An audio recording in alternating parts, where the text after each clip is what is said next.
Hello students, I think you can witness the board very well. Last day we had discussed about the human cycle of P. vivax. So today we will be discussing about the mosquito cycle of P. vivax. So what happens when the merozoites or the sexual forms of the P. vivax enters into the mosquito? What happens? That we are going to study today. We are going to focus on it. ঠিক আছে, বোর্ডটা দেখার জন্য আমি সরে গেলাম। দেখো, আশা করি ক্লিয়ার দেখা যাচ্ছে। আচ্ছা, লক্ষ্য করো কি হয়।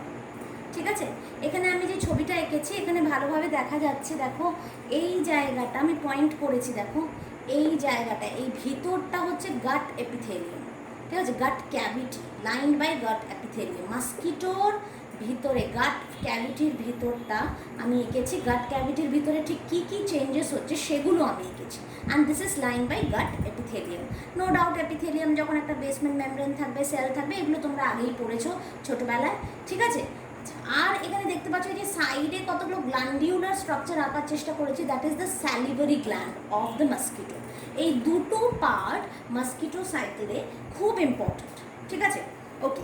So what happens, see how does the mosquito cycle of P. vivax starts? The mosquito cycle of P. vivax starts as soon as the gametocytes are taken in by a female anopheline mosquito during its blood meal. Okay, দেখতে পাচ্ছ blood মিল যখন নিচ্ছে gametocyte, মানে সেটা mega gametocyte, micro gametocyte দুটোই ঢুকেছে। ঠিক আছে, the sexual cycle or the sporogony is completed within the mosquito. পুরো এই সেক্সুয়াল সাইকেলটাই কিন্তু কমপ্লিট হয়। আমরা জানি যে হিউম্যান হোস্ট হচ্ছে আসেক্সুয়াল সাইকেলের জন্য। আসেক্সুয়াল সাইকেলের শেষের দিকে আমরা দেখেছিলাম যে কিভাবে গ্যামোগনির মাধ্যমে গ্যামেটোসাইটসগুলো ফর্ম হয়েছিল। ঠিক আছে, আচ্ছা এবার কি দেখছি, দেখো, though the sexual cycle really starts in man where gametocytes are produced, the ending of this cycle occurs in mosquitoes. Okay, this cycle of human we studied as gamogony but not gametogony. একই জিনিস কিন্তু, gametogony বলো আর গ্যামোগনি বলো দুটোই এক, but it occurs in humans. ঠিক আছে, তাহলে গ্যামেটোগনিটা ঠিক কী ছিল? Some of the merozoites produced as a result of erythrocytic schizogony didn't infect the RBC. Instead, they biologically organized themselves to take part in the sexual reproduction. They got modified. The modified merozoites were known as gametocytes. তাহলে এখানে যে গ্যামেটোসাইটসগুলো আমরা দেখতে পাচ্ছি সেগুলো modified মেরোজয়েডস। ঠিক আছে, all the merozoites developed from one schizone either became all male gametocytes or female. দুটোই হতে পারে, মেলটাও তৈরি করতে পারে, ফিমেলটাও তৈরি করতে পারে। আমরা জানি মেলটা হচ্ছে মাইক্রো গ্যামেটোসাইট আর ফিমেলটা হচ্ছে মেগা গ্যামেটোসাইট। আশা করি এতদূর তোমাদের ক্লিয়ার হয়েছে। দেখো এবার এই গ্যামেটোসাইটসগুলো ব্লাড মিলে ঢোকার পর কি হবে? During the intake of the blood by the female Anopheles mosquito, the gametocytes, both male and female কিন্তু, ঠিক আছে, both the gametocytes taken inside the stomach of the mosquito, okay, asexual forms গুলো কিন্তু সার্ভাইভ করবে, survive করবে না, আর sexual ফর্মসগুলোই শুধু survive করবে। All the asexual forms are also taken in but they die immediately. Okay, only gametocytes further develop and from each male gametocytes, মানে এক একটা মেল গ্যামেটোসাইটস, এখানে দেখতে পাচ্ছ mail গ্যামেটোসাইটগুলো 4 to 8 thin flagella like structure দেখতে পাচ্ছ। এখানে এক্স ফ্ল্যাজেলেশনের আমি একটা ছবি এঁকেছি, where X flagellation has been shown in this picture. Just note 4 to 8 thin flagellum like microgametes formation is known as X flagellation. যখন এরকম ফ্ল্যাজেলা লাইক স্ট্রাকচার তৈরি হবে তখন এই মাইক্রোগ্যামেটোসাইটকে আমি বলবো মাইক্রোগ্যামেট। ওকে, এই মাইক্রোগ্যামেট তৈরি হলো এক্স ফ্ল্যাজেলেশনের মাধ্যমে। How did this exflagellation occur? The division is mitotic type. ঠিক আছে, and one female gametocyte or macrogametocyte will give rise to one macrogamete. দেখতে পাচ্ছ এই যে মেগা গ্যামেটোসাইট থেকে একটা ম্যাক্রো গ্যামেট তৈরি হয়েছে, বাট এর কোনো ফ্ল্যাজেলা নেই। সেই জন্য এটুকু আমরা বুঝতেই পারছি যে মেল ফর্মসগুলো, তার মানে কি micro gametes are the motile forms, but the female forms that the macro gametes are the non motile forms because they don't undergo x ফ্ল্যাজেলেশন।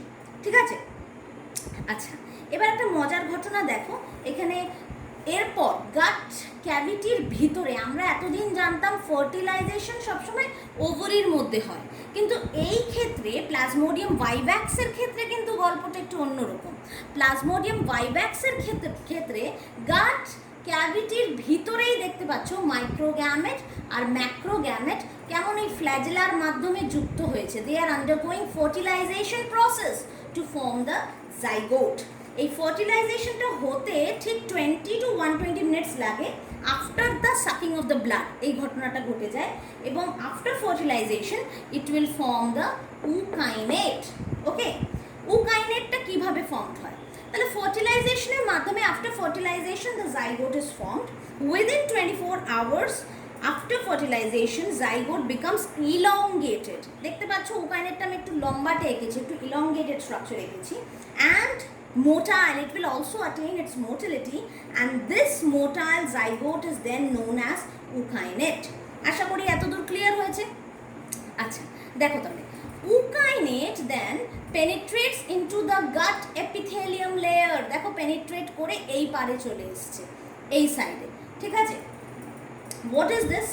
This structure is then known as oocyst। ঠিক আছে, এই যে জায়গাটায় penetrate করে এসছে এটাকে বলা হয় পেরিট্রপিক মেমব্রেন। এই মেমব্রেনটা হচ্ছে পেরিট্রপিক মেমব্রেন, যেটাকে পেনিট্রেট করে মিডগাট ক্যাভিটিতে ঢুকে আসে উকাইনেটটা। ঠিক আছে, এই উকাইনেটটা then it surrounds itself by cyst wall, and this cyst wall, এই যেখানে যে সারাউন্ডিংটা দেখতে পাচ্ছ উকাইনেটের, this cyst wall is actually formed by the secretions of the gut epithelium's basement membrane and also the ookinete cell। দুটো মিলেই একটা secretion তৈরি করে। উকাইনেট সেলও কিছু সিক্রিট করে, গাট মেমব্রেনে যে বেসমেন্ট মেমব্রেনটা রয়েছে গাট মেমব্রেনে, সেইটা বেসমেন্ট মেমব্রেনও কিছু সিক্রিশন তৈরি করে। দুটো সিক্রিশন মিলে this cyst wall is formed। I think you all have got it. Okay, now this structure is known as, that's why it's known as oocyst, not ookinete. After the formation of oocyst, the oocyst is a round shaped structure. Formation of sporocyst and sporozoids occur। আমরা জানি, আমরা পড়েছি যে sporozoite স্টেজটাই কিন্তু infective to man, তাহলে oocyst থেকেই কিন্তু এই স্পোরোসিস্ট আর স্পোরোজয়েডটা ফর্মড হবে। ম্যাচিওর যেই oocyst-টা হয় তার নিউক্লিয়াসটা আন্ডারগো করে অনেকগুলো division. It's the first division is meiotic type and it will undergo divisions and it will form more number of nucleus. Each nucleus is surrounded by cytoplasm and it takes the shape of a sickle। এখানে যে গোল গোল টাইপের দেখতে পাচ্ছ নিউক্লিয়াসের ভিতরটা, এগুলো আমি গোল এঁকেছি but it is actually sickle shaped। Okay, the nucleus formed here is sickle shaped and this sickle shaped body is known as sporozoids। These are the small sporozoid forms। Okay, যেই সেলটার ভিতরে এই স্পোরোজয়েডসগুলো রয়েছে that is known as sporoblast, and after a maturation period it's known as sporocyst, and this sporocyst is containing the sickle shaped sporozoids। sporozoids আগেও দেখিয়েছিলাম একটু কেমন sickle shaped যখন human সাইকেলটা বুঝিয়েছি। So these sporozoids then are liberated after the breaking up of this sporocyst and they enter into the salivary gland। Okay, salivary গ্ল্যান্ডে কিন্তু একেবারেই কিন্তু চলে যেতে পারে না। Actually after the liberation of the sporozoites they actually enter into the haemocoel of the mosquito. আমরা জানি মস্কিটোর ভেতরে যেই সার্কুলেটিং ফ্লুইডটা পাওয়া যায় সেটাকে হিমোসিল বলে। তাহলে these sporozoids first enter into the hemosil and through the blood circulation it is spreaded to every part except the ovary, and finally they migrate into the salivary gland. When the salivary gland is full loaded with sporozoids, they are ready to infect an uninfected human being, and one single bite is sufficient to inoculate many sporozoids। Within the peripheral blood of human beings, the complete mosquito cycle or sporogony cycle takes a time period of 10 days. Okay, তো 10 দিন সময় লাগে পুরো mosquito সাইকেলটা, আর মানুষের শরীরের মধ্যে তখন ঢুকবে যখন স্যালিভারি গ্ল্যান্ডটা ফুললি লোডেড হয়ে যাবে স্পোরোজোয়েটসে। আশা করি মস্কিটো সাইকেলটা তোমাদের সবারই ক্লিয়ার হয়েছে। আগের দিন আমরা হিউম্যান সাইকেলটা করেছিলাম। কোনো জায়গায় যদি তোমাদের সমস্যা হয় বুঝতে, প্লিজ আমাকে হোয়াটসঅ্যাপ গ্রুপে কন্ট্যাক্ট করবে, জানাবে। So by this we have completed malaria. খুব ইম্পর্ট্যান্ট একটা রোগ, এই কারণেই ইম্পর্ট্যান্ট কারণ কোনো না কোনো জায়গায় এর সাথে আমরা জড়িত। West Bengal peoples are related to this topic. That is why we need to understand the concepts of malaria very well. কারণ এখানে কিছু কিছু রিসার্চ ওয়ার্ক হয়েছে এটার ওপর, যেগুলো আমাদের এখানে মেনলি হয়েছে, তাই এটা জানাটা খুবই আবশ্যক সবার জন্য। ঠিক আছে, আশা করি বুঝতে পেরেছো, কোনো জায়গায় সমস্যা নেই। প্লাজমোডিয়াম ম্যালেরিয়া যেটা আমরা পড়লাম না, আমরা তো ভাইভ্যাক্স পড়েছি, ঠিক আছে। প্লাজমোডিয়াম ম্যালেরিয়া কিন্তু আবিষ্কার করেছিলেন লেভেরেন্টাল, ঠিক আছে, লেভেরেন এবং রস এবং সবকটা সায়েন্টিস্টের ওপরেই আমি একটা পরে ক্লাস নেব আমার প্যারাসিটোলজিটা কমপ্লিট হলে, তখন ওদের অরিজিনস এবং ওরা কোথায় কি রিসার্চ ওয়ার্ক করেছে সেগুলো নিয়ে আমি ডিসকাস করব, তাই চিন্তার কোনো ব্যাপার নেই।